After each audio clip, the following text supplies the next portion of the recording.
लाजिम है हर बशर को ख्याल क़ज़ा रहे, लाजिम है हर बशर को ख्याल क़ज़ा रहे।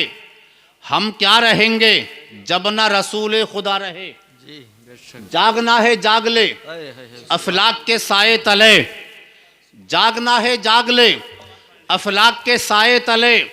हश्र तक सोना पड़ेगा खाक के साए तले। जी मौत वो है जिसकी जमाना करे अफसोस, बेशक मौत वो है जिसका जमाना करे अफसोस।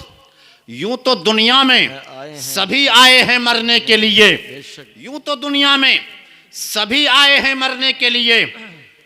हजरात, हर एक की मौत पर अफसोस नहीं होता है ना। कुछ मरने वाले ऐसे भी आपकी निगाहों के सामने मरे होंगे। कितने मरने वाले दुनिया में ऐसे भी हैं कि जब उनका इंतकाल होता है तो लोग खुशी मनाते हैं। जी आप कहोगे मौलाना किसी के इंतकाल पर लोग खुशी, पूछिए इन उलमाए किराम से, सब बताएंगे आपको। हाँ, सच है ये बात कि किसी के इंतकाल पर लोग खुशी मनाते हैं। क्वालिटी अलग अलग हुआ करती हैं। कोई अपने माँ बाप के चेहरे पर, माँ बाप के सीने पर ठोकरें मार के उसको घर से बाहर करने का इरादा करता है। जब इसका इंतकाल होता है, इस बाप के सीने पर ठोकरें मारने वाले का लोग खुशी मनाते हैं। अच्छा हुआ मर गया, माँ बाप को सताकर दुनिया से जा रहा है। कुछ लोग ऐसे हैं ताश के पत्तों को हाथ में लेकर अपनी जिंदगी को बर्बाद करते हैं। वो जब मरता है लोग खुशी मनाते हैं। अच्छा हुआ मर गया, ताश के पत्तों को हाथ में लेकर अपनी जिंदगी को बर्बाद करने वाला दुनिया से जा रहा है। कुछ ऐसे मरने वाले हैं कि जिंदगी में शराब के नापाक कतरों से अपने मुकम्मल पाक जिस्म को नापाक करके दुनिया से, खैर दुनिया से जा रहा हो, लोग खुशी मनाते हैं। अच्छा हुआ मर गया।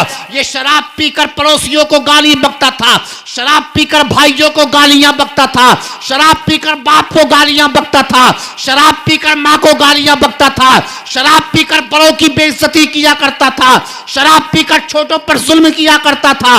अच्छा हुआ दुनिया को खैराबाद कहकर ये चला गया। लेकिन कुछ ऐसे भी हैं, जब जमीन जोतने के लिए जंगल में जाता है और पड़ोसी की डोल काट के वापस आता है, जब इसका इंतकाल होता है लोग खुशी मनाते हैं। अच्छा हुआ ये मर गया, पड़ोसी को डोल काट के दुनिया जंगल से आता था, अच्छा हुआ चला गया। कुछ ऐसे भी हैं कि ताश के पत्तों से अपने आप को भी बर्बाद करता था, पड़ोसियों को बर्बाद करता था। लोग कहते हैं अच्छा हुआ चला गया, ये दूसरों को बर्बाद किया करता था।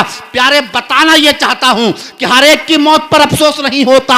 मौत पर अगर किसी की अफसोस होता है तो मस्जिद के नमाजी की मौत पर अफसोस होता है। किसी की मौत पर अगर अफसोस होता है तो काबे के हाजी की मौत पर अफसोस होता है। किसी की मौत पर अफसोस अगर होता है तो माँ बाप को सीने लगाने वाले की मौत पर अफसोस होता है। अगर किसी की मौत पर अफसोस होता है तो पड़ोसियों से मोहब्बत करने वाले की मौत पर अफसोस हुआ करता है। अगर किसी की मौत पर अफसोस होता है तो बड़ों की इज्जत करने वाले की मौत पर अफसोस होता है। अगर किसी की मौत पर अफसोस होता है तो छोटों पर शफकत करने वाले की मौत पर अफसोस होता है। अगर किसी की मौत पर अफसोस होता है तो आप मोहब्बत के साथ सुन लीजिए, मुस्तफा के गद्दार की मौत पर अफसोस नहीं होता। अगर अफसोस होता है तो मुस्तफा के जानिसार की मौत पर होता है। बेशक, सुभान अल्लाह, सुभान अल्लाह। नारे तकबीर, नारे रिसालत, उलमाए अहले सुन्नत, अज़मते मुस्तफ़ा, इश्क़े मुस्तफ़ा। सुभान अल्लाह, सुभान। किसको कहते हैं माँ बाप जैसी अजीम दौलत? कुरान फरमाता वबिल वालिदैन एहसाना, अपने वालिदैन के साथ अच्छा सुलूक करो। सरकार फरमाते अल मौत तोहफतुल मोमिन, मौत मोमिन के लिए तोहफा है। मगर आज से 40 या 39 दिन पहले उनका इंतकाल हुआ। एक ना एक दिन तो हमें आपको भी दुनिया से जाना है। जाना है कि नहीं? अरे कुछ तो गर्दन हिला के काम चला रहे हैं, कभी अभी जाना ना पड़ जाए। जी जी, अगर ऐसा भी अगर हो गया तो ये तो बहुत बड़ी किस्मत की बात है। किसी ने कहा, हजरत मौलाना मुनव्वर साहब, ये दिल इश्क़ नबी में गर मचल जाए तो अच्छा है। सुभान ये अल्लाह। दिल इश्क़ नबी में गर मचल जाए तो अच्छा है, मोहम्मद कहते कहते दम निकल जाए तो अच्छा है। बेशक बेशक, सुभान अल्लाह सुभान अल्लाह। खुशकिस्मती क्या होगी कि आप नबी के जिक्र में बैठे हैं, नबी का जिक्र सुन रहे हैं, ये उलमा नबी का जिक्र कर रहे हैं, इससे अच्छी खुशकिस्मती क्या होगी। इसलिए कि सरकार फरमाते हैं जो जिस हाल में मरेगा क़यामत के दिन वो उसी हाल में उठाया भी जाएगा। जी बेशक, हक बात है, है बेशक। ना। तो जाना कि नहीं जाना सबको, मोहब्बत से सब बोलो ना यार सुभान अल्लाह। जनाजे तो रोज उठते हैं। कभी जाहिदपुर में किसी का इंतकाल हुआ, खबर आ गई। पड़ोस में देवीपुर में किसी का इंतकाल हुआ, खबर आ गई। और पड़ोस में किसी इसमें चांदपुर में किसी का इंतकाल हुआ, खबर आ गई। और ये तो कुर्बो जवार के नाम बता दूं मैं आपको, पूरी दुनिया का सर्वे करे, रोजाना जनाजे उठते हैं। और रोजाना एक दो जनाजा नहीं, बेशुमार जनाजे रोजाना उठते हैं जी। मगर क्या ही अच्छा हो कि जब हमारा जनाजा घर के अंदर से उठे, बस्ती के किसी भी रास्ते से गुजरे, और उस रास्ते से गुजरते वक्त अगर कोई अजनबी आ जाए और आने के बाद पूछ ले कि ये किसका जनाजा जा रहा है, तो बस्ती का हर इंसान मोहब्बत में मुस्कुरा कर कह दे ये किसी गद्दार का जनाजा नहीं बल्कि मुस्तफा के वफादार का जनाजा जा रहा है। सुभान अल्लाह सुभान अल्लाह। ऐसी जिंदगी गुजारो दुनिया में रहकर, अगर इस अंदाज से हम जिंदगी गुजारेंगे, कसम खुदा की जब तक जिंदा रहेंगे जिंदगी रोशन रहेगी, इंतकाल के बाद कब्र रोशन हो जाएगी और मैदान क़यामत में नामाए आमाल रोशन हो जाएगा। हजरत उसी मकाम पर पहुंचिए। जनाजे तो रोज उठते हैं जी, मगर हजरत एक जनाजा उठा था मदीने शरीफ में। मोहब्बत से बोल दो ना सुभान अल्लाह। आप कहो तो मैं बता दूं ये मदीने का जनाजा। मदीने शरीफ में एक जनाजा उठा था। उठाने वाले का नाम उमर फारूक आजम है। सुभान अल्लाह। जनाजे को उठाने वाले का नाम उस्मान गनी है। जनाजे को उठाने वाले का नाम दामादे पैगंबर फातह खैबर जनाब हैदर फातिमा के शोहर हजरत अली है। जनाजे को उठाने वाले मुस्तफा के जानिसार। आप कहेंगे मौलाना आपने जनाजे उठाने वालों की फहरिस्त को बता दिया, मगर जनाजा किसका था जरा वो भी तो सुनिए। जनाजा किसका था? जनाजा था उस शख्सियत का जिसको पूरी दुनिया सदाकत का अलमबरदार कहती है, जिसको पूरी दुनिया मुस्तफ़ा का जानिसार कहती है, जिसको पूरी दुनिया मुस्तफ़ा का यारे गार कहती है, जिसको पूरी दुनिया मुस्तफ़ा की मोहब्बत में गर्क होने वाला कहती है, उसी का नाम है सिद्दीक़ अकबर। सिद्दीक़ अकबर के जब इंतकाल का वक्त करीब आया, मौलाना अनवर साहब जी, उनके इंतकाल का जब वक्त करीब आया, करीब बुलाया चाहने वालों को और खास तौर से हजरत अली को, इरशाद फरमाया अली दिल ये चाहता है, मेरा इंतकाल का वक्त करीब है, मगर दिल ये चाहता है कि जिन हाथों से तुमने मेरे नबी को गुस्ल दिया है, मेरे इंतकाल के बाद उन्हीं हाथों से तुम मुझे भी गुस्ल दे देना, उन्हीं हाथों से मुझे भी गुस्ल देना। अल अम्र फौकल अदब के तहत हुक्म को कबूल फरमाया। कुछ देर के बाद हजरत अबू बकर सिद्दीक का इंतकाल हो गया। इंतकाल हुआ, देखिए जरा ये सो रहे हैं आपके पड़ोस में, पड़ोसियों का ख्याल रखो आप। और अगर किसी को लगे कि हमारा पड़ोसी आंखें बंद किए हुए है तो उसके कान में बोल दो सुभान अल्लाह, डबल सवाब मिलेगा आपको। अपने भाई को जगाने का भी सवाब मिलेगा और सुभान अल्लाह की आवाज बुलंद करने का भी सवाब मिलेगा जी। अभी से आप लोगों की आंखें बंद होंगी तो मुफ्ती हम्माद रजा साहिब जो पूरे हिंदुस्तान के मुख्तलिफ गोशों में बड़े कामयाब, अभी भी माशाल्लाह गोरखपुर से सीधे यहाँ आ रहे हैं घर होते हुए, हाँ पूरे हिंदुस्तान में बड़े कामयाब खिताब फरमा रहे हैं। उनकी तकरीर पर आपका क्या हाल होगा? आंखें बंद मत करो। बहरहाल मैं बदगुमानी नहीं कर रहा कि आप सो रहे होंगे, हो सकता कि आंखें बंद करके अपने घर का दीदार कर रहे हो, ये भी तो हो सकता। मोहब्बत से सब बोल दो सुभान अल्लाह। उसी मकाम पर पहुंचिए। हजरत सिद्दीक अकबर का इंतकाल हुआ, हजरत अली ने उनको गुस्ल दिया, कफन पहनाया, नमाज जनाजा पढ़ने के बाद अब कांधों पर सवार करके मदीने की गलियों से जनाजा गुजर रहा था। जी सुनिए, इधर जनाजा गुजर रहा है मदीने की गलियों से। जनाजे के साथ चल रहे दामाद पैगंबर हजरत अली। एक घर के अंदर से किसी के सिसकने की आवाज आती है, कोई रो रहा है। उस रोने वाली आवाज को हजरत अली ने अपने कानों से सुना। मेरे अली ने आवाज बुलंद की, जनाजे को लेकर चलने वालों जनाजा नीचे रखो, इसलिए कि इस घर के अंदर से किसी के रोने की आवाज आ रही है। जब तक उसके रोने का सबब पूछूंगा नहीं, जब तक जनाजा आगे जाएगा नहीं।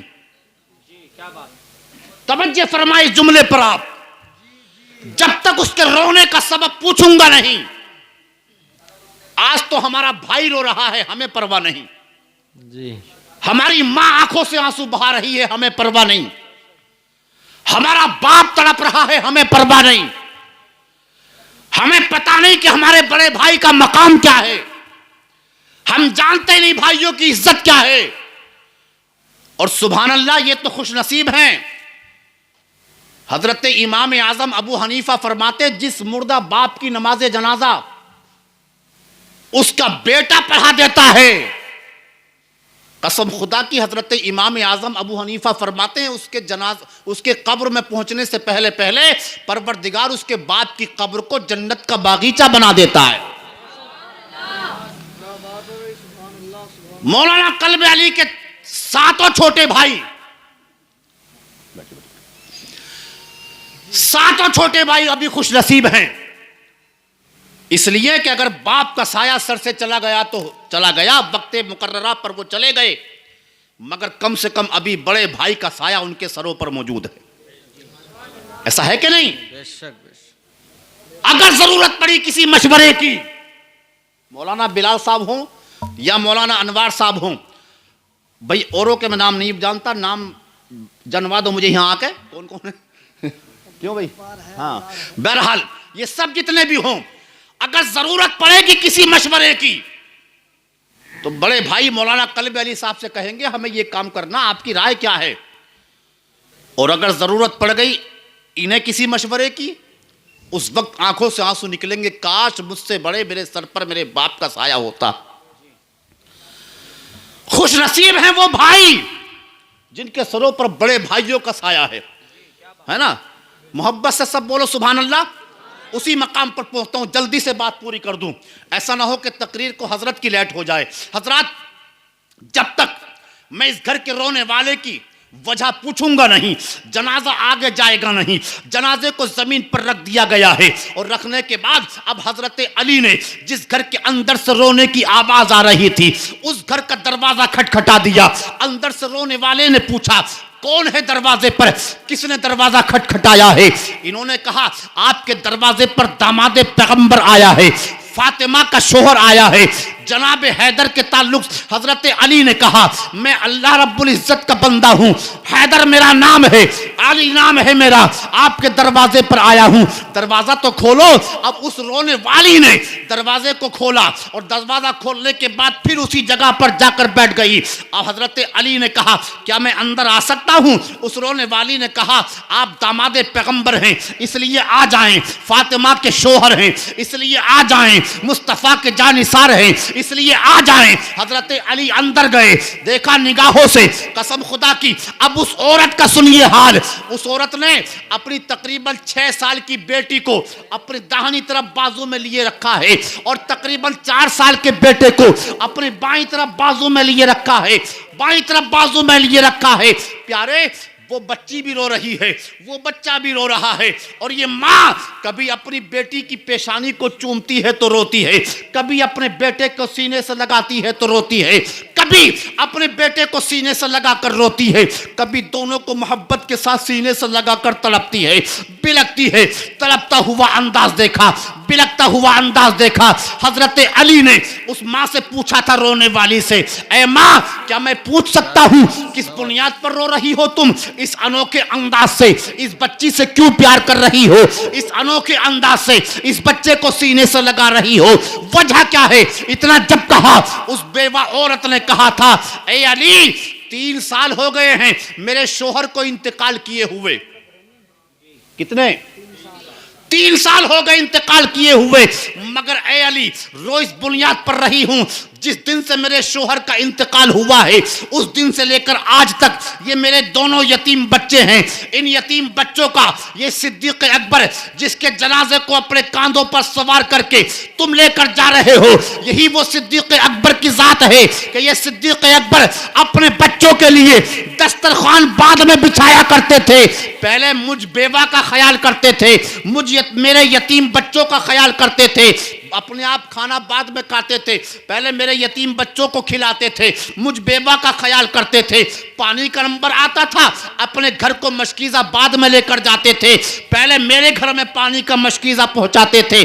खाने का नंबर आता था, पहले मेरे घर में खाना पहुंचाते थे। और यही तक बात महदूद नहीं है, बल्कि जब ईद का नंबर आता था अपने बच्चों के लिए लिबास का इंतजाम बाद में किया करते थे, पहले मुझ बेवा के बच्चों के यतीमों का इंतजाम किया करते थे। सुभान अल्लाह, सुभान अल्लाह। नारे तकबीर, नारे रिसालत, उलमाए अहले सुन्नत, फैज़ाने आला हजरत, अज़मते मुस्तफ़ा, अज़मते कुरान, नारे तकबीर। सुभान अल्लाह। कौन है सिद्दीक अकबर की जात? इन्हीं की मोहब्बत में एक शख्स निकला था अपने घर से। जी, क्या बात है। अपने घर से निकला और निकलने का मकसद क्या था? गरीब गुर्बत में जिंदगी बसर कर रहा था वो। जी। फाके हो जाते थे कई कई दिन के बच्चों को। एक दिन अपने बच्चों का, जबकि पूरा मदीना पूरा मक्का सुकून की नींद सो रहा था, ऐसे वक्त में रात की तारीकी में उठा ये गरीब, और अचानक दिल के अंदर ख्याल पैदा हो गया कि मेरे बच्चे कई दिन के फाके से हैं, पानी पी पी कर गुजारा कर रहे हैं, और मेरी बीवी भूख की तमाम तकलीफ को बर्दाश्त करती है। नारे रिसालत, उलमाए अहले सुन्नत, शायर इस्लाम साहब क़िबला, नारे तकबीर। मद्दाह रसूल वासिफ रसूल अकरम, अंदलीब गुलशन रिसालत, शेरो अदब के नगीना, जनाब अफजल रज़ा साहब रामपुरी पूरी तैयारी के साथ मिंबर पर आ गए। उनके कलाम आपको बड़ी संजीदगी के साथ समात करने हैं। तशरीफ़ ले आए माशाल्लाह। अब ज़्यादा देर मैं आपके सामने नहीं रहूँगा, बहुत जल्द अपनी बात को पूरा करके मैं अपनी जगह लेता हूँ। मचल कर सब बोले सुभान अल्लाह। हजरात उसी मकाम पर पहुँचे। रात की तारीकी में मेहमान आए हैं जसपुर से। ये रोड है, यहाँ से जितनी गाड़ियाँ निकलती हैं ना, मैं देखता हूँ कोई ना कोई उधर तवज्जो ज़रूर ही कर लेता। मैं अभी मौलाना से कह रहा अगर दरवाज़ा बंद करा दो तो कुछ बेहतर हो जाएगा, ये तवज्जो इधर नहीं जाएगी, जितनी तवज्जो सब इधर ही आनी चाहिए। मौलाना अब्दुल जब्बार साहब है नी, मोहब्बत से सब बोले सुभान अल्लाह। वो मेहमान जसपुर से आए हैं और ये खुशनसीबी है कि कितनी कितनी दूर से मेहमान आ रहे हैं जी। हाँ। रात की तारीकी में उठा, दिल में ख्याल किया बच्चे भूखे हैं, बीवी फाके से है, आंखों से आंसू निकल पड़े, रोने लगा। क्यों? आखिर अपने बच्चों की खातिर, अपनी बीवी की भूख की खातिर। शोहर बीवी के लिए हर वक्त मेहनत और मुशक्कत में लगा रहता है, और बीवी जरा सी उलझने सामने आए तो पूरी जिंदगी का करा धरा सब खत्म कर देती हैं। नाशुक्री, मगर सब हमारी बहनें ऐसी नहीं हैं। सबको नहीं कह सकते, मुतलकन कहना तो जायज ही नहीं है। इन्हीं माँ और बहनों में अल्लाह की कुछ वलिया भी तो होती हैं, सबको नहीं कह सकते, मगर गुजारिश ये है कि बहनें भी अपने शोहरों का ख्याल किया करें। नारे तकबीर, नारे रिसालत, उलमाए अहले सुन्नत, हज़रत अल्लामा मौलाना मुफ्ती अयूब रज़ा साहब क़िबला, मुफ्ती अयूब अज़हरी साहब क़िबला, नारे तकबीर, नारे रिसालत।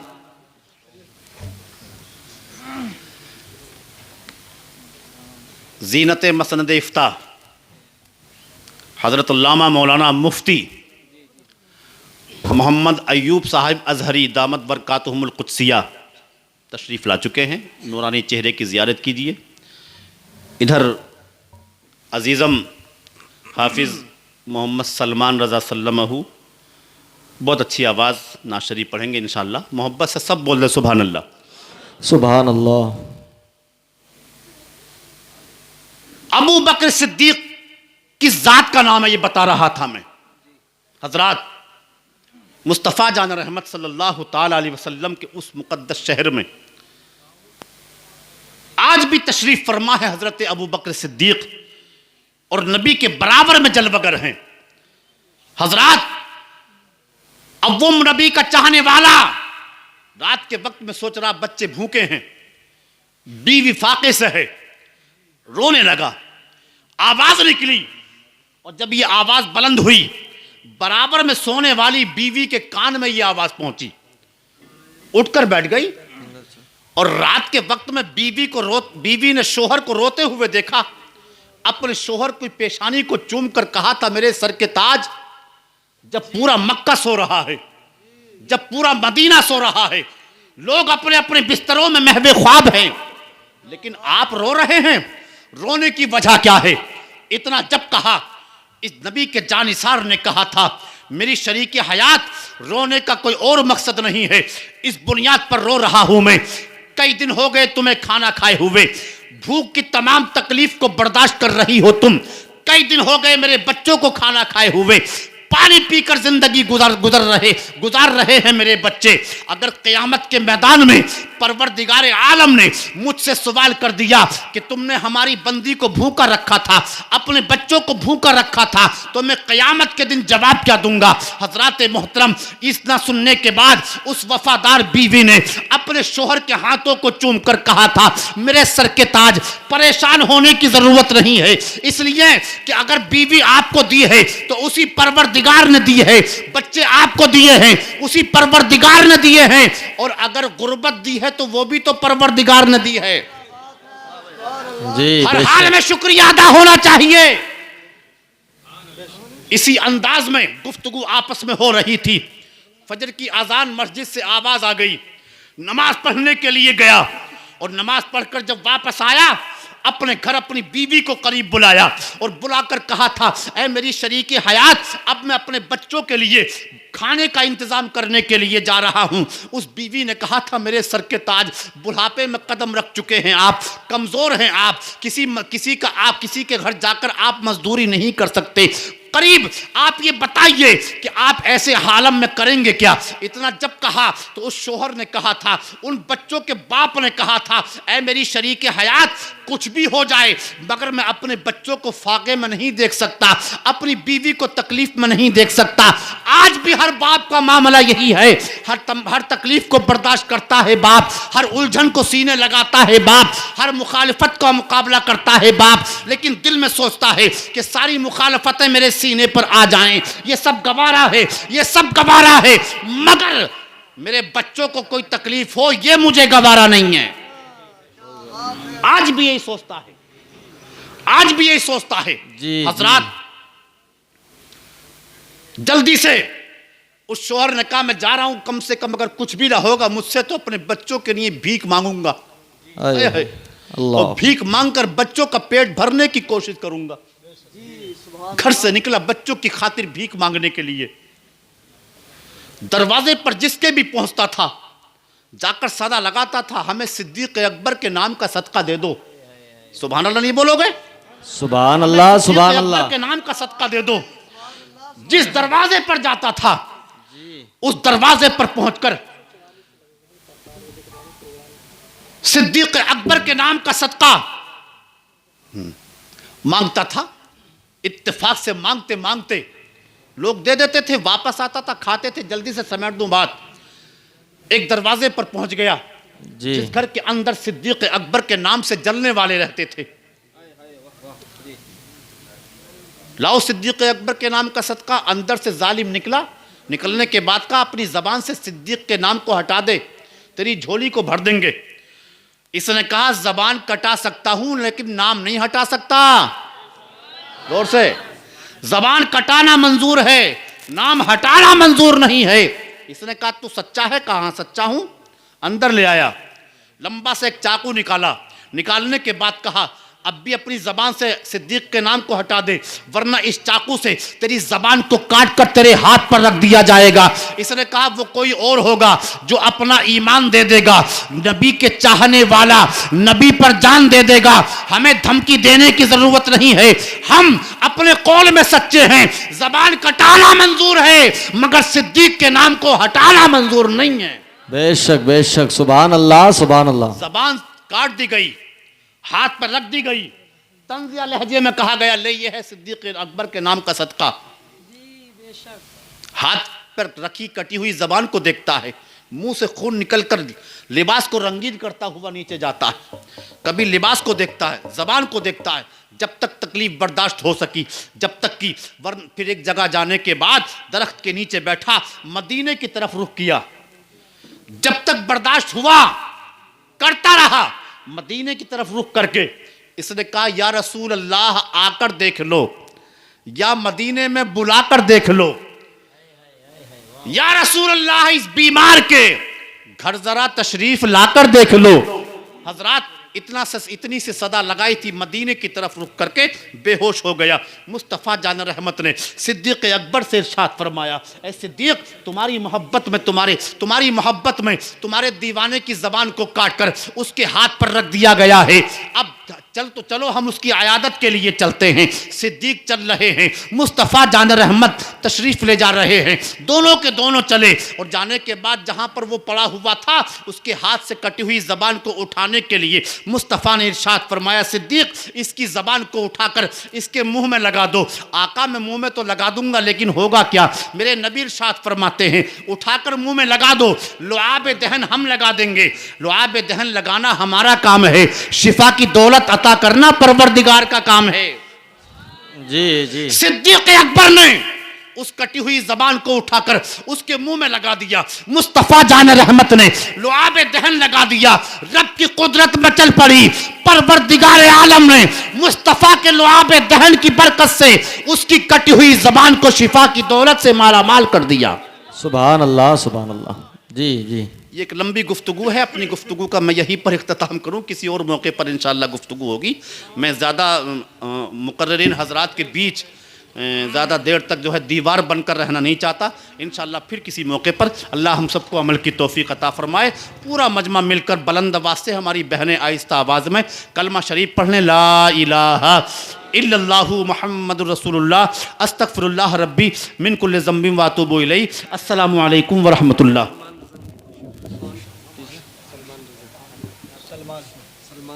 सलमान साहब का नशरी प्रभाव